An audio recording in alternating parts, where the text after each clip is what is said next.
One of the most difficult color correction tasks is, well, color correction.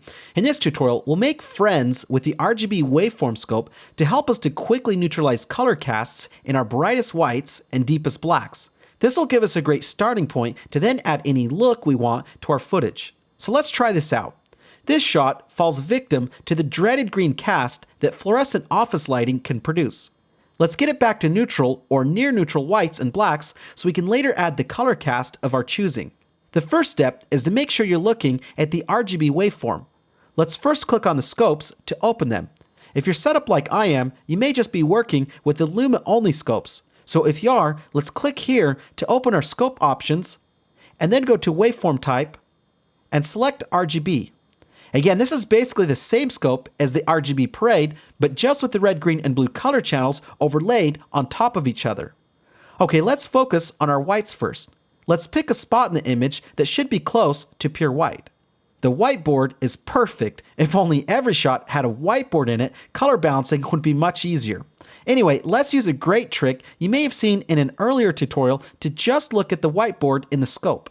Let's double click on the clip in the timeline and open the effect controls. Now in the opacity section, let's click on the pen and draw a shape to isolate part of the board. Now if you switch to the scopes and look at our waveform, we can clearly see the elevated green levels. So using the color wheels and with the highlights control, let's neutralize this area. We'll reach a neutral white when the color channels line up evenly and the trace in the waveform appears white. Right about here is the spot. Okay, now let's turn off the opacity effects in the effects control. Much better already. Now let's find an area with dark shadows.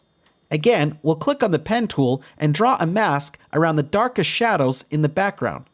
I'll zoom in on the area first, draw the mask, and then fit the shot back to the program window. Then I'll turn the opacity effects back on and switch to the Lumetri scopes. This one may be a little bit harder to see, but adding a little magenta to the shadows will make the channels line up better. Okay, let's turn off the opacity effects. Looking great. Here's where we started, and here's where we ended. Let's try another.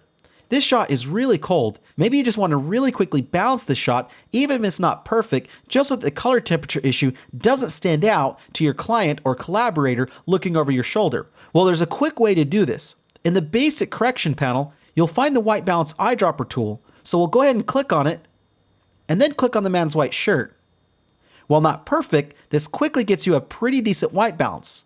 Let's finesse this using the RGB waveform. I'll go to the effects controls, and this time we can use the man's white shirt as a white reference and the darkest parts of the table as a black reference. I'll turn off the opacity effects, then click the pen and zoom in. Then I'll draw a shape to isolate the man's shirt. Then fit the shot back to the program window. And then click the pen again and draw a shape isolating the darkest parts of the table. Turn on the opacity effects and switch back to the scopes. Now in the color wheels, we'll drag towards cyan for the shadows, then go back to effect controls and turn the opacity effects off. Looking good. It's a subtle change, but here's what our color wheels adjustment did. Definitely an improvement. Finally, let's try one more that can be a bit confusing. On this shot, it's a little more difficult to determine which should be pure white. You might be thinking that the pillars are the clear answer, but let's make a correction to show you what I mean. Again, let's double click the clip in the timeline, and then open the effect controls.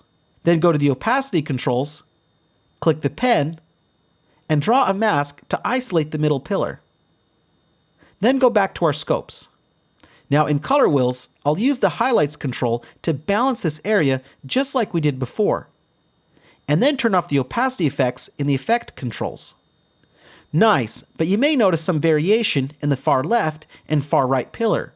They are slightly different in color due to differences in the lights that are hitting them. But don't let this throw you off, we still have a great starting point. Our shadows look great too, based on the concentration of white at the bottom of the waveform. Alright, well I hope this tutorial will make correcting color casts easier for you in the future.